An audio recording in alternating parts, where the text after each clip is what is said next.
Ito na nga guys ang part 2 ng aking video ng pagpunta namin dito sa bayan ng Nazareth.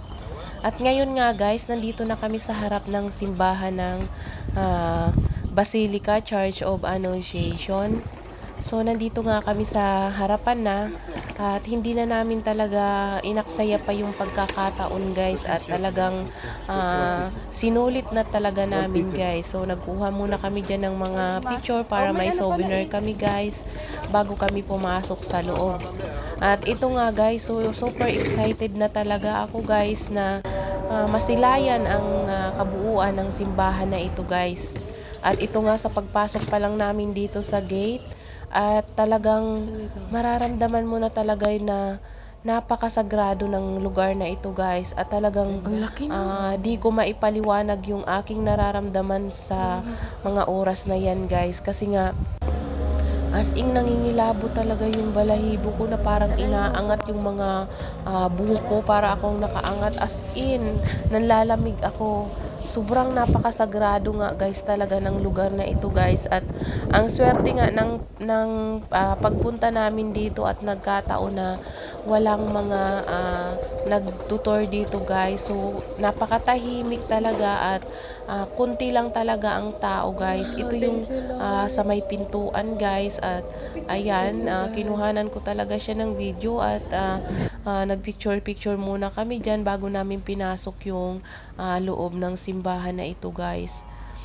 Dito nga pala sa lugar na ito guys, dito nagpakita si Angel Gabriel kay Mama Mary at dito niya sinabi na magdadalang tao nga si Mama Mary at ang ipapangalan niya ay si Papa Jesus.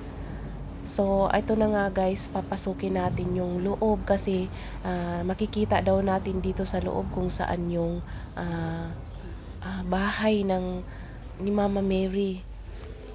Ayan at medyo madilim nga konti dito guys at lahat ng ilaw ay dim light lang. At ayan nagkataon na mayroon pala silang Bible study with mag-worship sila dito. So maririnig natin yung Bible study nila at mga worship song nila sa salitang Hebrew. Ayan, gamit lingwahe nilang Hebrew. So dahan-dahan nga kaming lumapit at baka ma-distract namin yung nagba-Bible study. Habang naglalakad nga kami guys patungo doon sa bandang unahan ay talagang hindi maiwasan na hindi talaga iikot ang aking paningin at mamangha sa sobrang lawak, sa sobrang ganda at as in ramdam mo talaga na napaka sagrado ng lugar na ito guys at sobrang alam mo yung mapaluha-luha talaga ako guys sa alam mo yung pasasalamat na walang humpay na pasasalamat na sa wakas nakarating ako dito guys. At ito na nga guys, malapit na kami dito sa unahan at ito nga umakyat muna kami dito at panandalian kami ditong tumigil para manalangin. Pasalamat kami na sa kabila ng lahat ay ito nakarating pa rin kami dito ng ligtas at ayan pasasalamat sa lahat ng mga blessings, mga pagkakataon na binigay niya sa amin na talagang marating namin ang lugar na ito guys.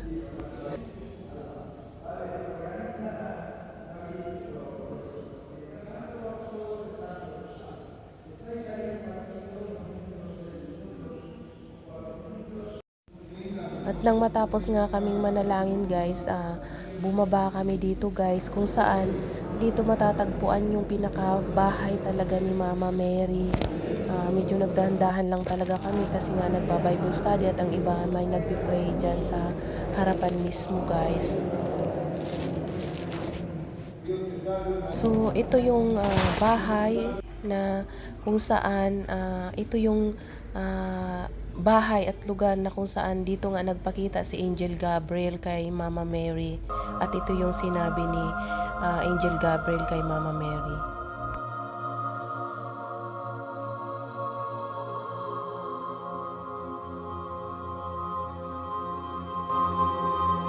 Hail, Thou that art highly favored, the Lord is with thee. Blessed art thou among women. Fear not, Mary, for thou hast found favor with God. And behold, thou shalt conceive and bring forth a son. And thou shalt call his name Jesus. He shall be great, and shall be called the Son of the Highest. And of his kingdom there shall be no end. At makikita nyo rin ito guys sa Bible sa Luke 1 verse 26 to 38. Mababasa nyo yan dyan guys.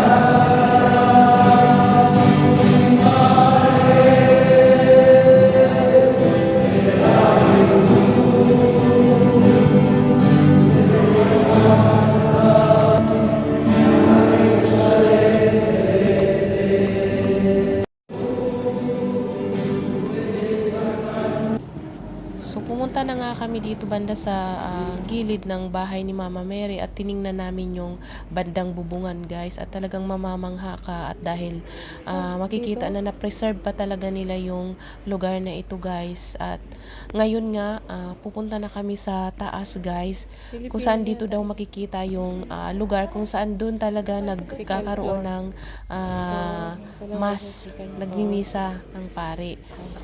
So ito nasa baba ito guys, at samahan nyo kami guys.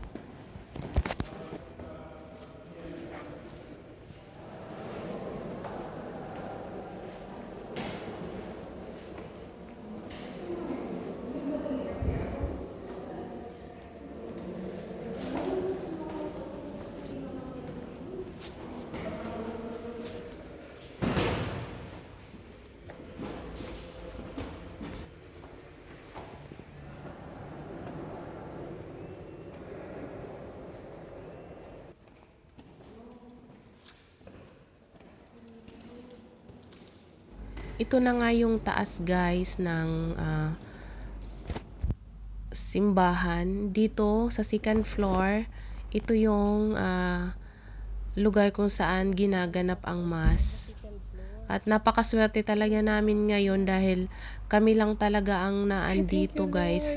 As in bilang mo lang yung tao na nag-tour ngayon dito.